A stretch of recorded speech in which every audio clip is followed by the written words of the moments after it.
Recently, I put out a poll on the YouTube community tab asking my viewers who own a Nintendo Switch if they have ever had issues with their Nintendo Switch Joy-Cons drifting, and I'm sure you're not going to be surprised by the results. It came in at 75% yes, it happened, and 25% no, it hasn't. So just think about that for a second. Obviously, it's a small sample size. I'm not trying to pretend this is an accurate portrayal of the entire product, but just imagine these controllers having a 75% faulty rate. That is not the sign of a good product in the slightest. So today is going to be a bit of a different video because I'm basically just going to be trashing this controller. Well, not literally trashing, of course. I think Nintendo Switch Joy-Cons are some of the most confusing controllers ever made. They're not horrible to use, but they're not exactly far from horrible either. Today I'm going to be talking about the main reasons this controller is just not very good. And near the end, I'm going to be bringing up some solutions that you can try. This is going to be the first main long-form video of the year. I'm excited. Let's jump in.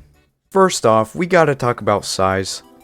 I can't believe I just said that. Listen, I have small hands, there's no way around it. It's the main reason I'm not that great at using the DualSense controller, but I'm really great with most Xbox controllers. It just fits me better, but even as a young adult with small hands, the Joy-Cons are still too small, so I can't even imagine how it is for anybody else. Now look, it's not unbearably small or anything, I can still get by with using it if there's no other option, but it's still too small to comfortably hold on its own. I do have to give Nintendo some credit, however, for including the detachable grip, which does literally all the heavy lifting for this thing. It's super simple, yet gives you so much more room to hold it. But don't even get me started on holding the Joy-Cons sideways. What were they thinking? Sure, I get it, it's a practical feature. If you only have one controller, you and your friend can still play together. That's great and all, but like, are any of us actually going to pretend that playing like this isn't absolutely horrendous? It's so small. And look, I know Nintendo is for kids and all, but every other Nintendo console out there had controllers ideal for basically all ages. So it's not an unreasonable complaint that the Joy-Cons are microscopic to use. Now I know what you might be thinking, the Switch Joy-Cons really aren't that small. It's over 6 inches long, and 6 inches is a lot, which you might be right, but not for video game controllers. I tried so hard to not include that in the script, guys, I'm sorry. Anyway, long story short, controller small, let's move on.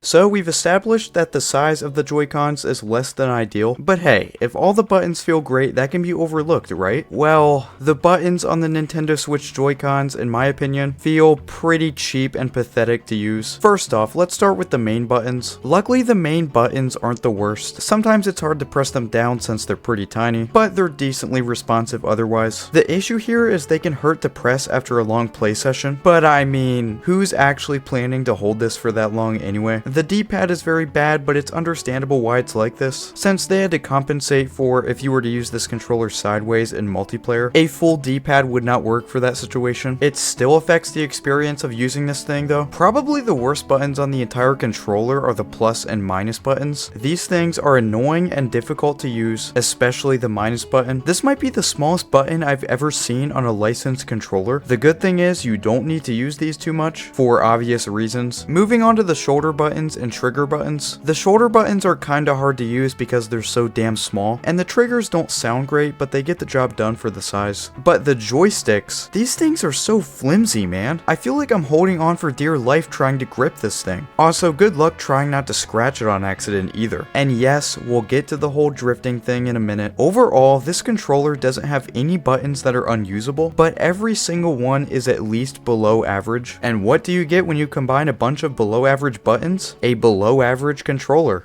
And next, we finally get to the durability of this thing. So like I said in the introduction, I put out a poll asking if people have experienced their Joy-Cons drifting, and to the surprise of nobody, it came out at about 75% yes. So yeah, that tells you all you need to know about how horrific the durability of these controllers are. But Joy-Con drift isn't the only issue I have with the durability of this thing. I've also had a shoulder button give out once, probably a byproduct of this thing being so damn tiny. The buttons are, as previously mentioned, cheap and uncomfortable to use. But hey, it's not like controllers last forever, right? All electronics will eventually stop working, right? So instead of complaining about your controller not working, just buy a new pair. Oh my goodness!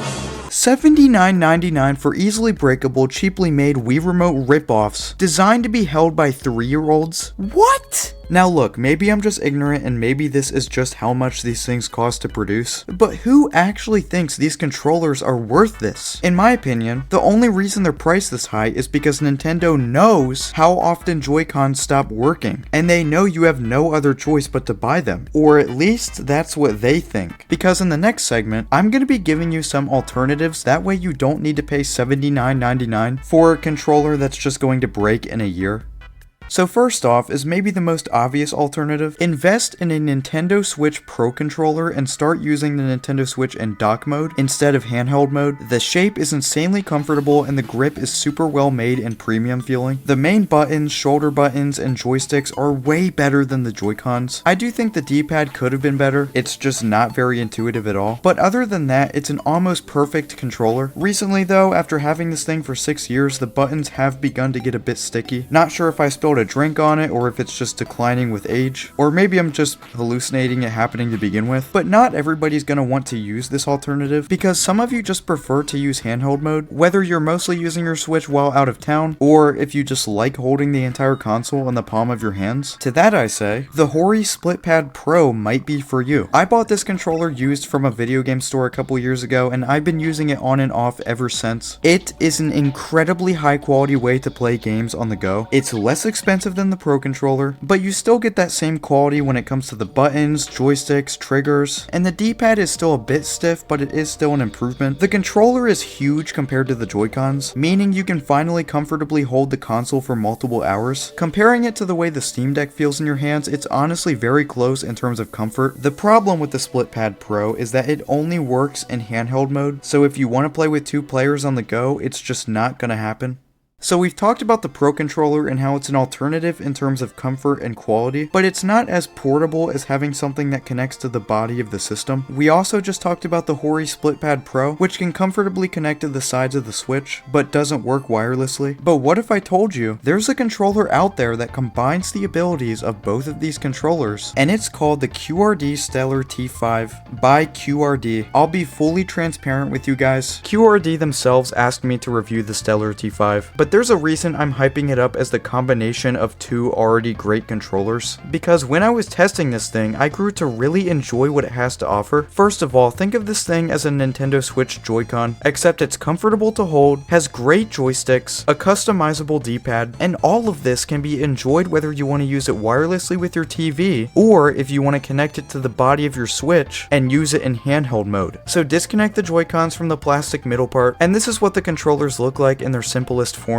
It's been everything I've ever wanted a Joy-Con replacement to be, but let's be fair and come up with some constructed criticism, since no controller is perfect after all. First of all, if you're planning to play with a friend by using the controllers on their side, the shoulder buttons for this mode are still insanely tiny. I don't really care since I'm not planning to use this on its side, but if that's something you were going to do, just something to consider. It's still better than the base Joy-Con sideways shoulder buttons, but not by much. Also, one thing that affects my usage of the controller is that sliding them in either the side of the console or back in the shell they came with is a bit clunky, since the plastic they used is a bit cheaper than the original Joy-Cons. The original Joy-Cons slide into the console nice and smoothly. It's not a big deal that this happens, but just be sure to be careful when you're switching control methods. One thing that you might either love or hate about this controller is that the buttons all feel and sound like a gaming mouse would sound. It's very clicky and responsive. You might not like that from a controller, but me personally, I really like the design. It allows quicker response time from a wireless controller. Other wireless Switch controllers I've tried out have really noticeable input delay and make more gameplay demanding games basically unplayable, but the QRD Stellar T5 is just as responsive as any first-party Nintendo controller. It's also really lightweight for its size. It's noticeably bigger than the Pro controller when it's connected to the middle piece, but since that part weighs barely anything, I'm pretty sure the entire controller weighs slightly less than the competition. The grip on this thing feels super nice too. Not just the shape, but the rubber grip where your hands sit is very appreciated. Also, you can basically say goodbye to Joy-Con drift, because the QRD Stellar T5 has Hall effect joysticks, which if you don't know what that means, basically it's magnetic technology that a lot of recent controllers have been using, and it's basically a lot more precise and durable. I don't even know if it's possible to get stick drift with this thing. So yeah, let's summarize the good and the bad. These things are basically Joy-Cons with the comfort of a Pro controller. They have fast reaction time, it's lightweight for its size, the joysticks are long lasting thanks to Hall effect technology, technology. And the bad includes sideways shoulder buttons are still a bit small, and it sometimes has trouble sliding into the console or the plastic middle piece. So since my two issues aren't too big of a deal, I'm gonna be giving this controller around a 9 out of 10, because if I'm being completely honest, this is my main Switch controller at the moment. I'm excited to play through Donkey Kong Country Returns HD with this thing as well. So yeah, be sure to check this controller out in the description. I was actually surprised to find out it's cheaper than the Pro controller. This thing is only $58.99, and it's better than the base Joy-Cons, which retail for $79.99. So if this sounds like something you'd be interested in, I definitely recommend it. But you could also go with the SplitPad Pro for $49.99 or the Pro controller for $69.99.